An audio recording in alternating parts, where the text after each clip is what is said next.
আমরা সবাই জানি যে আত্মীয়তার সম্পর্ক রক্ষা করা ইসলামের শরীয়তে ফরজ। কোরআনে কারিমে বহু জায়গায় বিষয়ে গুরুত্ব আরোপ করা হয়েছে এবং সবচেয়ে বড় অপরাধসমূহের মধ্য থেকে, কবিরা গুনাহসমূহের মধ্য থেকে একটি হলো রক্ত সম্পর্কে আত্মীয়ের সঙ্গে কি করা, সম্পর্ক ছিন্ন করা। কিন্তু আমাদের জীবনে এমন কিছু পরিস্থিতি আসে যে পরিস্থিতিগুলোতে আসলে আত্মীয়ের সাথে সম্পর্ক রক্ষা করা যায় না, ছিন্ন করতে হয়, সেটা সাময়িকের জন্য হলেও। তো এরকম কোনো পরিস্থিতি কি আছে যে পরিস্থিতিতে আত্মীয়ের সঙ্গে সাময়িকের জন্য হলেও সম্পর্ক ছিন্ন করার অনুমোদন ইসলামে আছে?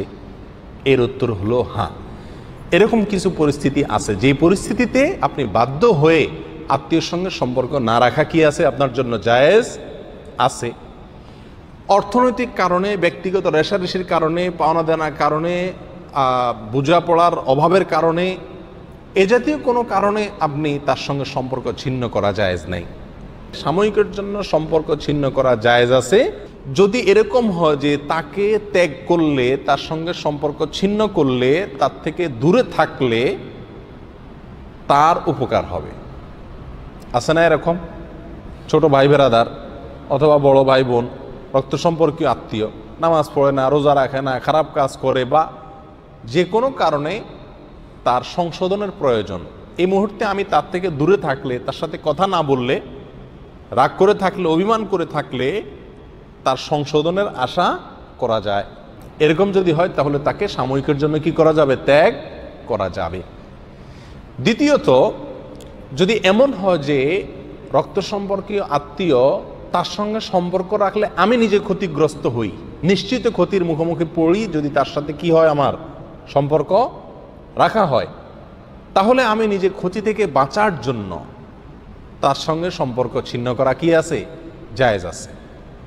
যেমন কথার কথা, আপনার রক্ত সম্পর্কীয় সে আত্মীয় জাদুকর অথবা তাবিজ কবজ করে মানুষের ক্ষতি টতি করে, এই টাইপের আছে না এরকম অনেক আত্মীয়, এবং তার সাথে আসা যাওয়া করলে, তার বাড়িতে খাওয়া দাওয়া করলে সে আমাকে কোনো কিছু খাওয়াই দেওয়ার আশঙ্কা আছে, এবং এটা শুধুমাত্র মনের ওয়াসওয়াসা না, বাস্তব মুখে আশঙ্কা আছে, তাহলে সেক্ষেত্রে আপনি নিজে বাঁচার জন্য তার সাথে সম্পর্ক না রাখা বা তার থেকে দূরে থাকা কি আছে, জায়েজ আছে।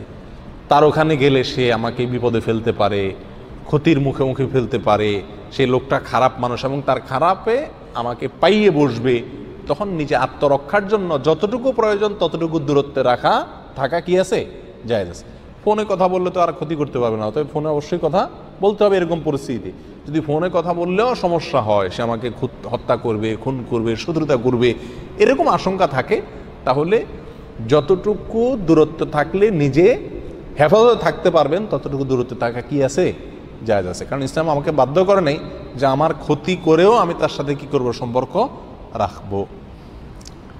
আরেকটা পরিস্থিতি আছে যে পরিস্থিতিতে আত্মীয়ের সঙ্গে সম্পর্ক না রাখা জায়েজ আছে বা তার থেকে দূরে থাকা জায়েজ আছে। সেটা কখন? যদি এমন হয় যে আত্মীয়ের সঙ্গে কোনো কারণে, রাগারাগির কারণে বা যে কোনো কারণে আত্মীয় আপনাকে বলে দিল যে না, তোমার চেহারা আমি দেখতে চাই না, তুমি আমার সামনে আসবে না, এবং বাস্তবেই এটা সাময়িক অভিমান, একটা হলো অভিমান হলে ওটার ভ্যালু নেই, আপনাকে যাইতে হবে। যদি এমন হয় যে না, সে সত্যি সত্যি আপনাকে দেখলে অনেক মনে কষ্ট পায়, আঘাত পায়, অথবা আপনি কথা বললে তার মেজাজ গরম হয়, আরও সম্পর্ক নষ্ট হয়ে যাবে এরকম মনে হয়, তাহলে সেক্ষেত্রে তার সঙ্গে দেখা করতে গিয়ে বা তার সাথে কথা বলতে গিয়ে যদি তাকে কষ্ট দেওয়া হয় এবং এই কষ্টটা আস্তে আস্তে বাড়বে এরকম মনে হয় এবং পরিস্থিতি খারাপের দিকে যাবে মনে হয়, তাহলে স্বাভাবিক হওয়া পর্যন্ত তার সঙ্গে দূরত্ব রাখা কি আছে, জায়েজ আছে, সম্পর্ক না রাখা জায়েজ আছে। তবে এখানে পরিমাপগুলোও করতে হবে একেবারে ইনসাফের সাথে, যথাযথভাবে।